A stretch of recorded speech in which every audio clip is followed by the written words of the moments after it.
एक चीज होता है अनुकूल, उसका उल्टा होता है प्रतिकूल। जब हम अनुकूल चलेंगे, किसके अनुकूल? ईश्वर के अनुकूल चलेंगे, सत्य के अनुकूल चलेंगे, धर्म के अनुकूल चलेंगे तो परिणाम अच्छा आएगा। उसके प्रतिकूल चलेंगे तो परिणाम उल्टा आएगा। जैसे किसी को प्रणाम करना है, प्रणाम किए तो आशीर्वाद आएगा, गाली देंगे तो पत्थर मिलेगा, डंडा मिलेगा। तो ये हो गया अनुकूल प्रतिकूल। हर आदमी को अनुकूल काम करना चाहिए, परमात्मा के अनुकूल, क्योंकि सबके अंदर परमात्मा है।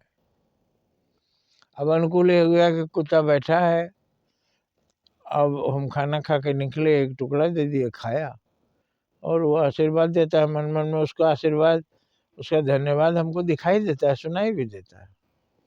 और जब हम डंडा मारते हैं तो भौं भौं करता है, तो समझ में आता है कि गुस्सा हो रहा है।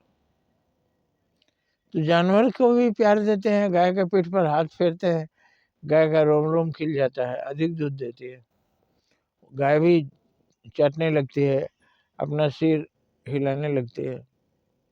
तो प्यार की भाषा कौन नहीं समझता? जब किसी को आप आदर देंगे, सम्मान देंगे, तो वही आपको मिलेगा। इसलिए हर आदमी को अनुकूल आचरण करना चाहिए। अब डॉक्टर है, उसने जी जान से दवा लिखी, वो ठीक हो गया, पैसा कम है, ले लो, चलो कभी होगा दे देना। लेकिन एक डॉक्टर सामने तड़प रहा है मरीज और बोलता है इतने पैसे जमा करो फिर मैं ऑपरेशन करूंगा, तरह तरह से पैसा ऐंठता है। तो वो डॉक्टर देवता है कि राक्षस है? वही राक्षस है, उसको पहचानिए। उसकी नज़र पैसे पर है, आपको खाने पर है। आपका मांस खाने पर उतारो, आपका रक्त पीना चाहता है। वकील है जो, अब जो उसके पास गया है उसकी पीड़ा समझा, उसकी मदद किया।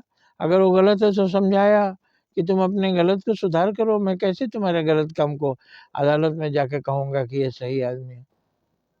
तुमने गलत किया है, हम तुमको सही साबित करें।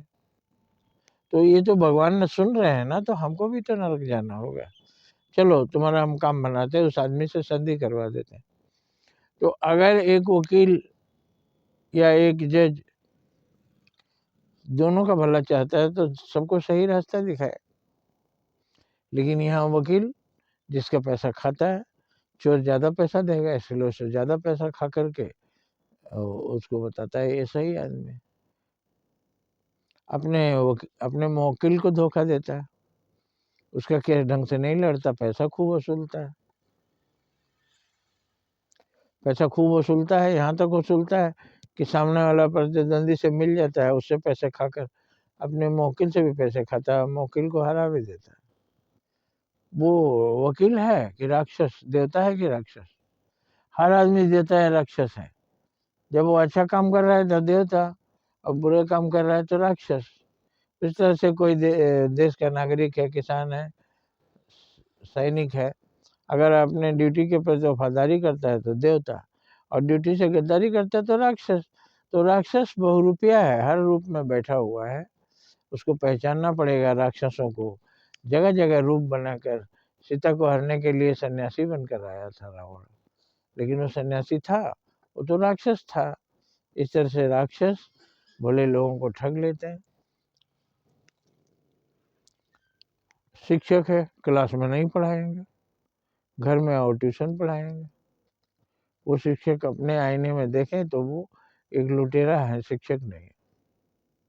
उनको धन पर नजर है, उसको अपने विद्यार्थी को बनाने पर नजर नहीं है। इस तरह पुरोहित अपने दक्षिणा पर ध्यान देता है, पूजा कम करवाता है, कहीं का मंत्र, कहीं का मंत्र तो सभी अच्छे हैं, कुछ भी बोलते रहता है, लेकिन बार बार पैसे रखवाता है, परेशान हो जाता है। पूजा कम करवाता है, पैसे ज़्यादा लेता है। तो हर रूप में बैठा हुआ है। पुजारी भगवान पर नज़र नहीं है, पुरोहित का, वो उस पुजारी का नज़र यजमान के जेब पर है। तो हर रूप में राक्षस और देवता दिखाई देंगे, आपको पहचानना है और राक्षसों के फेर में नहीं पड़ना है। अब हम कहते सबके अंदर भगवान है तो राक्षस और देवता कहाँ? भगवान है, लेकिन मन जो है ना, वो भटका कर ले जाता है। भगवान के आसन पर भगवान बैठे रहें। अच्छा काम कर रहा है आदमी तो भगवान के आसन पर भगवान बैठे हैं, और अगर शैतानी कर रहा है तो भगवान के आसन पर शैतान बैठा है। उसके हृदय के सिंहासन पर शैतान बैठा है। शैतान को अपने हृदय में मत बैठाइए। बाहर बैठे हुए शैतानों को पहचानिए, उनके फेर में नहीं पड़िए। यही हमारा शास्त्र सिखाता है। जय हिंद, जय भारत।